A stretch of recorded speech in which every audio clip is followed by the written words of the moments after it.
ये class 10th का पहला चैप्टर है वास्तविक संख्या। उसमें अभाज्य गुणनखंड के विधि से लौसा और मौसा निकालने के लिए सवाल पूछा जाता है। उसके लिए पहले अंकगणित का मूलभूत प्रमेय जानना होता है, और अंकगणित का मूलभूत प्रमेय जानने से पहले हमें अभाज्य संख्या और भाज्य संख्या के बारे में जानकारी होना चाहिए। तो उसके लिए पहले हम लोग अभाज्य संख्या के बारे में जानकारी प्राप्त करते हैं कि क्या होता है। अभाज्य संख्या किसको कहते हैं। यहाँ हो जाएगा कि वैसी संख्या जो एक और स्वयं के अलावा किसी अन्य संख्या से विभाजित न हो, किसी अन्य संख्या से विभाजित न हो, क्या कहलाती है, अभाज्य संख्या कहलाती है। ठीक है, अभाज्य संख्या कहलाती है। जैसे क्या क्या हो जाएगा, देखिए इसमें जैसे हो जाएगा 2 हो गया, 3 हो गया, 5 हो गया, 7 हो गया, 11 हो गया, डॉट इत्यादि हो गया। और भाज्य संख्या जो होता है, तो भाज्य संख्या किसको कहते हैं, तो आएगा वैसी संख्या इसमें होगा कि विभाजित न हो, इसमें होगा कि विभाजित हो। कहेंगे वैसी संख्या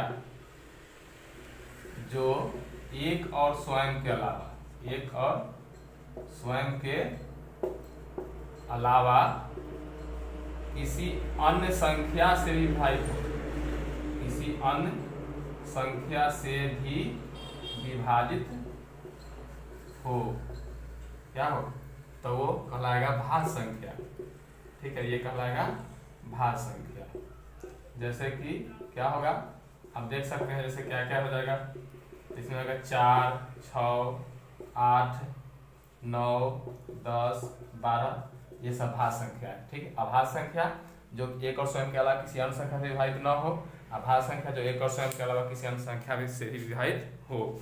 अब इसके बाद भाज्य संख्या जान गए। अब है अभाज्य गुणनखंड। अब हम लोग सीखेंगे अभाज्य गुणनखंड। और सीखना है अभाज्य गुणनखंड। देखिए जैसे कोई भी संख्या का सीखना है अभाज्य गुणनखंड निकालना है, तो क्या करना है, जैसे देखिए इसमें निकालते हैं। मान लीजिए 120 का निकालना है, 120 का निकालना है, तो 120 को हम 2 से डिवाइड करेंगे तो 60 बार में आ जाएगा। फिर 60 को 2 से करेंगे तो 30 बार में आ जाएगा। फिर 30 को 2 से करेंगे तो 15 बार में आ जाएगा। 5 को 3 से 2 से तो होगा नहीं, और 3 से तो 5 बार में। तो देखिए यहाँ 2, 2 ये सब के सब अभाज्य संख्या है। तो 120 का अभाज्य गुणनखंड क्या हो गया, 2 गुने 2 गुने 2 गुने 3 गुने 5। इसको ऐसे लिख देंगे 2 के पावर 3 गुने 3 गुने 5। ये हो गया 120 का अभाज्य गुणनखंड। ऐसे ही मान लेते हैं दूसरा संख्या 124 का निकालना है, तो इसमें 2 से लगाएंगे तो 2 6 12, 2 दूना 4 आ जाएगा। फिर 2 से 31 बार में। अब ये देखिए 2 ये अभाज्य संख्या 31 अभाज्य संख्या आ गया, अभी डिवाइड नहीं होगा। तो यहाँ 124 को हम क्या लिखेंगे, 2 गुने 2 गुने 31। ये हो गया 2 के पावर 2 गुने 31। इस तरह से हम लोग अभाज्य गुणनखंड कर लेते हैं। ठीक है, अभाज्य गुणनखंड जब करने आ गया तो अब देखिए हम अंकगणित का मूलभूत प्रमेय बताते हैं क्या होता है। देखिए यह है अंकगणित का आधारभूत प्रमेय। हम लोग अभाज्य संख्या जान गए, भाज्य संख्या जान गए, गुणनखंड जान गए क्या होता है। अब हम लोग सीखेंगे अंकगणित का आधारभूत प्रमेय क्या होता है। यही सीखने के लिए वो सब हम लोग सीखे थे। कह रहा प्रत्येक भाज्य संख्या यानी जो भी भाज्य संख्या वो सब भाज्य संख्या को अभाज्य संख्याओं के गुणनफल के रूप में व्यक्त या गुणनखंड किया जा सकता है। व्यक्त कर सकते हैं या तोड़ सकते हैं, किया जा सकता है। और गुणनखंडन जो हम लोग व्यक्त करेंगे, वो गुणनखंडन जो होगा वो अभाज्य संख्याओं के क्रम को छोड़कर, अभाज्य संख्या के क्रम को अगर हम छोड़ दें, क्रम को आगे पीछे करने से कोई फर्क नहीं पड़े, छोड़कर प्रत्येक भाज्य संख्या के लिए अद्वितीय होता है। क्या कहेंगे कि प्रत्येक भाज्य संख्या को अभाज्य संख्या के गुणनफल के रूप में व्यक्त या गुणनखंडन किया जा सकता है, और गुणनखंडन अभाज्य संख्याओं के क्रम को छोड़कर प्रत्येक भाज्य संख्या के लिए अद्वितीय होता है।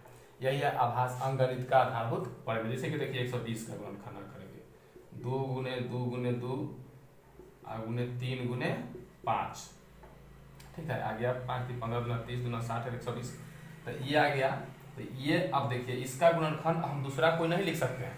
हाँ, इसमें अगर हम बदल दें, मान लीजिए हम 2 को पहले लिख दिए और एगो 3 को पहले लिख दिए, फिर 2 को अलग लिख दिए, 2 को ऐसे 5 को लिख दिए, तो आखिर ये हो गया। तो ये कहेंगे दूसरा है, ऐसा नहीं है, दूसरा नहीं है। जो अंक इसमें है वही अंक इसमें है। यहाँ कहा गया है कि अभाज्य जो संख्या आएगा उसके क्रम को छोड़ देना है। क्रम आगे लिखे पीछे लिखे उससे कोई फर्क अगर नहीं हम समझते हैं तो ये दोनों तो सेम है, तो इसलिए अब इसका जो है 120 का जो गुणनखंड लिखे, इसके अलावा अब और दूसरा गुणनखंड नहीं लिख सकते हैं। हाँ लिख सकते हैं कब, जब उसमें अभाज्य संख्या का प्रयोग हम न करें तब। जैसे 120 है तो इसको 2 गुने 60 भी लिख सकते हैं, तो इसमें 2 तो अभाज्य संख्या लेकिन 60 अभाज्य संख्या नहीं है।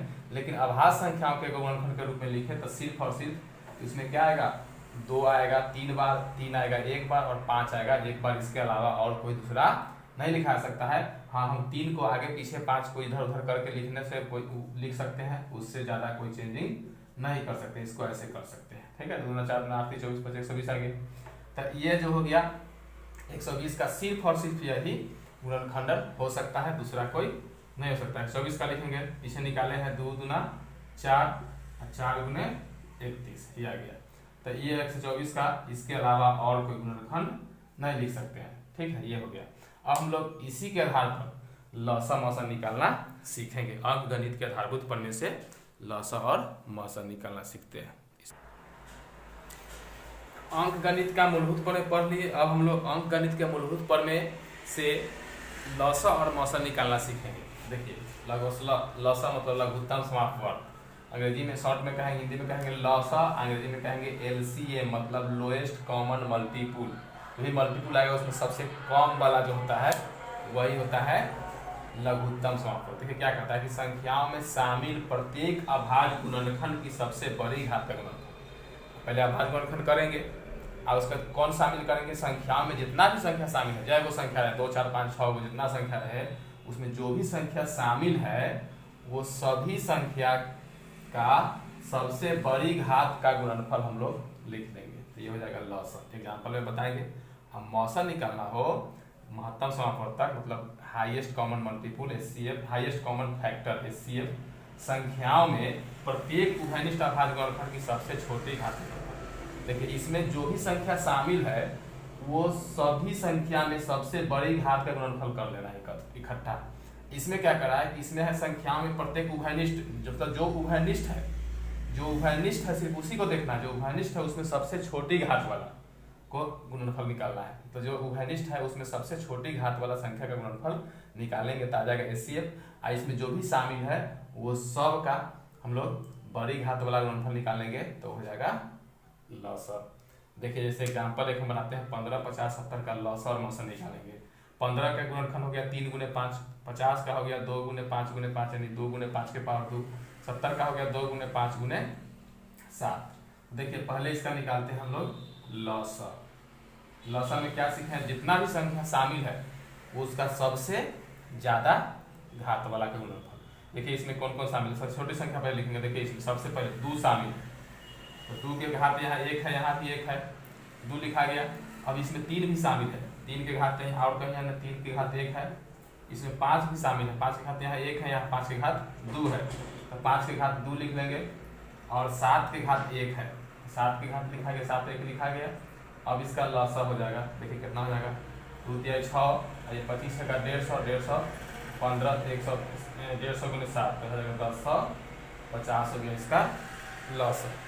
ठीक है, अब मौसा निकालेंगे तो मौसा में क्या देखेंगे। देखिए यहाँ कहा है संख्याओं में प्रत्येक उभयनिष्ठ अभाज्य गुणनखंड, जो ये अभाज्य गुणनखंड में जो उभयनिष्ठ है सिर्फ उसको देखना है, बाद बाकी को नहीं देखना है। तो इसमें देखिए उभयनिष्ठ में भी 5 है, इसमें भी 5 है, इसमें भी 5 है, बस इसी को देखेंगे, बाद बाकी को नहीं देखेंगे। अब ये देखना है कि 5 की घात यहाँ 1 है, यहाँ 2 है, यहाँ 1 है, तो न्यूनतम घात, देखिए सबसे छोटी घात, सबसे छोटी घात तो 1 है, यहाँ 5 की घात 1 मतलब 5, ये आ गया आपका मौसा। ठीक है, ये लसा मसा आ गया। अब है 2 संख्या के लिए एक सवाल होता है कि 2 को संख्या के लिए एक अलग फार्मूला होता है, वो बताते हैं। देखिए 2 संख्याओं के लिए ये 2 संख्याओं के लिए अंकगणित का मौलिक सिद्धांत ये क्या होता है, एक मान लीजिए 2 संख्या A और B है, तो A गुने B बराबर मौसा AB और गुना में लसा AB, मतलब 2 संख्या का गुणनफल जो होगा वो दोनों संख्या के मौसा और दोनों संख्या के लसा के गुणनफल के बराबर होगा। ये सिर्फ और सिर्फ 2 संख्या के लिए लागू होता है, 2 से अधिक संख्या के लिए लागू नहीं होगा। ध्यान रखना है कि 2 संख्या यहाँ A और B लिए हैं तो उसका मौसा का गुणनफल और लसा का गुणनफल जो होगा उन दोनों संख्याओं के गुणनफल के बराबर होगा। जैसे आप देखिए एग्जाम्पल है, मान लेते हैं एक संख्या 15 लिए और एक संख्या 20 ले लेते हैं। ठीक है, तो 15 का गुणनखंड 3 गुने 5, 20 का गुणनखंड हो जाएगा 2 दूना 4 और 4 पचे 20, ये आ गया। इसको 2 के पावर 2 गुने 5 के पावर 1 लिखेंगे। अब इसका हम निकालते हैं मौसर। तो मौसर कितना आएगा? मौसर में क्या सिखाया है कि सबसे कम पावर वाला, सबसे कम पावर क्या देखिए कोफिशिएंट जो मिल रहा है सो इसमें 5 है, इसे 5 है, बाद बाकी तो मिल नहीं रहा है, तो मौसर हो गया 5, 3 मिल नहीं रहा है। और लौसा में जो भी शामिल है वो सब लिखना है ज़्यादा पावर वाला। इसमें 2 शामिल है तो 2 के पावर 2 है, इसमें 3 शामिल है 3 के पावर 1 है, 5 शामिल है 5 के पावर 1 है, 1 नहीं लिखेंगे इसमें, तो 2 दूना 4 12 बचे 60, तो लौसा आ गया आपका 60। अब देखिए यहाँ हम लिखते हैं, निकालते हैं मौसा 15 और 20, मतलब 15-20 का मौसा और गुना में लौसा 15-20 कितना है? ये देखिए आप, मौसा 15-20 का मौसा आया है 5 आया, और लौसा आया है 60, गुना करने पर कितना आ गया? 300। अब देखिए ये निकालिए 15 गुने 20, ये भी कितना आएगा? 300। ये हो गया साबित, यानी कि 15 गुने 20 बराबर क्या हो गया?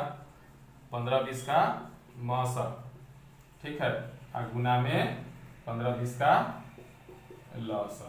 ठीक है, ये आपका अंकगणित का मूलभूत प्रमेय का जो भी सवाल है वो हो गया। देखिए अंकगणित का मूलभूत प्रमेय का मौसा लौसा ऐसे निकाल लेंगे। और अगर 2 संख्या रहे, कभी कभी ऐसा होता है कि 2 संख्या में एक संख्या विलुप्त रहेगा। ठीक है, मौसा दिया हुआ रहेगा, लौसा दिया हुआ रहेगा, एक संख्या विलुप्त रहेगा, तो इस फार्मूला से हम लोग बना लेंगे। ऐसे हम एक एग्जाम्पल बना देते हैं इसमें। देखिए यहाँ एक सवाल ये है, 2 संख्याओं का लौसा 3 से एवं लौसा 300 हो गया, मौसा 5 दिया हुआ है, तो उनमें से एक संख्या 20 है, तो दूसरी संख्या निकालना है। ठीक है, कैसे निकालेंगे दूसरी संख्या? देखिए यहाँ लिखते हैं, यहाँ दिया हुआ क्या है? मौसा है, मान लीजिए ए और बी संख्या है, मौसा ए और बी क्या हो गया? मौसा ए और बी कितना दिया हुआ है? 5 दिया हुआ है। और लौसा कितना दिया हुआ है? लौसा ए और बी कितना दिया हुआ है? 300 दिया हुआ है। यहाँ ए वो संख्या, मान लीजिए ए के यहाँ पर 20 है, ठीक है, और बी के यहाँ पर आपको निकालना है। फार्मूला हम लोग सीखे हैं, ए गुने बी बराबर क्या होता है? लौसा ए बी और गुना में मौसा ए बी। ठीक, तो इसमें क्या हो जाएगा? इसमें देखिए अगर हमें यहाँ बी निकालना है तो बी बराबर क्या हो जाएगा?